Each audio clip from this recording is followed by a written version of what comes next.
친구 관계가 굉장히 중요하니까요. 그쵸. 그 뭐 초등학교 이제 입학을 앞둔 부모님들도 우리 아이가 가서 친구들과 잘 어울릴지, 아이들이 우리 아이한테 함부로 대하지는 않을지 이런 거 걱정하거든요. 이렇게 우리 아이에게 함부로 대하는 친구가 있을 경우에 어떻게 해야 할까요? 제가 어렸을 때 들었던 말 중에서 두루두루 사겨라. 모든 아이들과 잘 지내라 이런 말을 많이 들었어요. 근데 저는 동의하지 않았거든요. 아이들이 모든 아이들과 잘 지내고 모두에게 잘 보일 필요가 없는 거잖아요. 친구가 각자의 선이 있는 건데 그걸 알려줌에도 불구하고 자꾸 넘고 너한테 상처 주는 아이들은 그런 친구들은 거리를 둬. 라고 이야기를 합니다. 친구와 인간관계를 대하면서 나는 이런 게 싫구나, 나 이런 게 좋구나를 아이들도 만나면서 알게 되는 거거든요. 저희 때는 신체 폭력이 굉장히 허다했어요. 근데 요즘은 신체 폭력이다 바로 학교 폭력이고 그런 부분에 대해서는 뭐 아이들의 왕따, 소외의 경우에서 특히 초등에서는 더 민감하게 학교 폭력으로 분류하고 더 세심하게 담임교사가 개입하는 그런 식으로 되게 촘촘하게 제도가 많이 변경이 됐고 문화도 많이 바뀌었어요. 근데 아이들이 은근하게 티나지 않게. 네, 티나지 않게 좀 비아냥거리는 듯한 말을 많이 하거든요. 그래서 저는 교실에서 쉬는 시간에도 계속 아이들을 관찰해요. 아이들 어떤 말을 하는지. 그리고 아이가 A라는 친구가 B라는 친구에게 그런 나쁜 말을 했어요. 그럼 저는 B라는 친구가 사과를 원하지 않더라도 저는 A라는 친구를 불러서 따로 이야기해요. 너가 그런 말을 들었으면 어떨 것 같아? 라고 하면서 그 상황을 구체적으로 잘 설명해 주는 거예요. 자기가 한 행동을 제가 똑같이 너라면 어떨 것 같아? 그 아이를 대입해서 설명을 해주는 거죠. 그럼 아이도 그 상황에 들어가면서 생각해 보니까 기분 나쁜데? 이렇게 되면서 친구의 마음이 이렇겠구나. 앞으로 그러면 안 되겠구나. 이렇게 많이 생각을 하는데 특히 초등학생 때는 선생님의 도움을 많이 구해야 돼요. 그리고 아이들의 힘으로 나는 이게 싫은데 말할 용기가 없다거나 좀 부끄럽다거나 하는 것들이 있거든요. 꼭 선생님한테 담임 선생님께 말씀을 하셔야 되고 학부모님들도 저한테 많이 연락을 주세요. 이런 사례가 있는데 제가 담임 선생님께 도움을 요청해도 되는 부분인지 너무 조심스럽다 하시는 분들이 계신데 담임 선생님께서는 학급 운영을 하시는데 최대한 그 상황을 빨리 알아줬거든요. 애들은 사소한 거, 난 얘가 짝꿍이어서 너무 힘든데 말을 못하겠어. 이런 것도 잘 이야기를 못하거든요.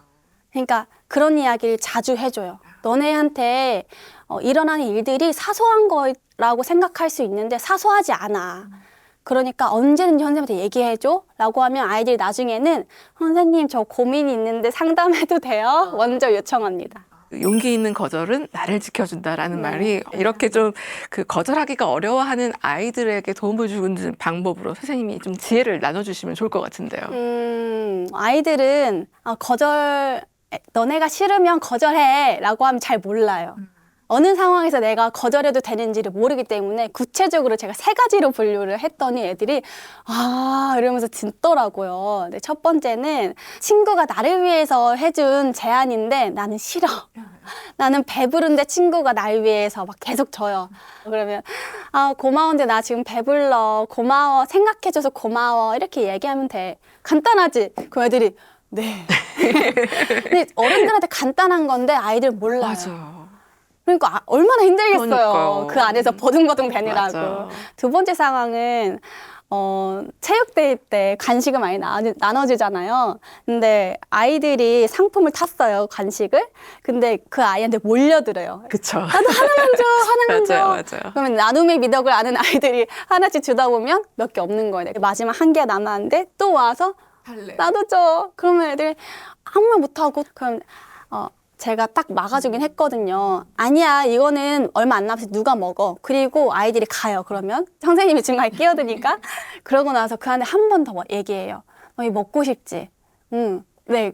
그러면 너는 먹고 싶은데 친구가 달라고 해. 그러면 친구한테 나는 이거 애들 나눠주고 조금밖에 없어. 이거 내가 먹고 싶어. 이렇게 얘기하면 돼. 알겠지? 그 상황마다 제가 개입을 해서 자꾸 알려주는 거예요.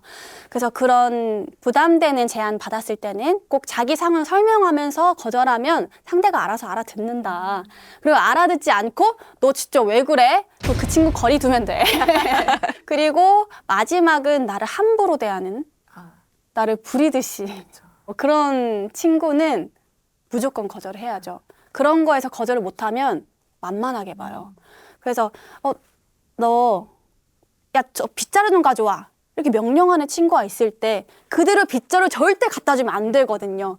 그럼 저는 제가 만약 그 상황에 있으면 하지 마 라고 이야기를 하겠지만 제가 없는 상황에서 아이들이 스스로 자기를 지켜야 되는 거잖아요. 그러면 제가 내가 왜?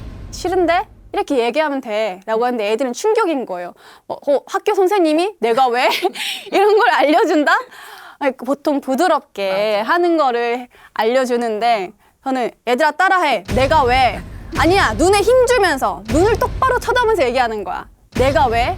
이렇게 강하게 나올 때는 강하게 받아쳐야지. 그 안에서 이러면 내가 왜라는 말이 욕이 아니잖아요. 나를 지킬 수 있는 단단한 말이기 때문에 거기서 깨갱하면 절대 안 됩니다.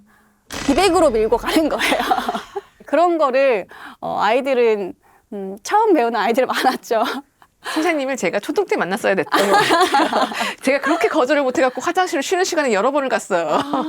야 가자. 그러면 그래 그럴까? 막 이러면 맨날 같이 갔다. 그러니까요. 또 여자애들은 화장실 같이 같이 가야 가잖아요. 이게 서로 같이 이렇게 품앗이 하듯이 화장실을 같이 가주는 미덕이 있어갖고. 맞습니다. 네.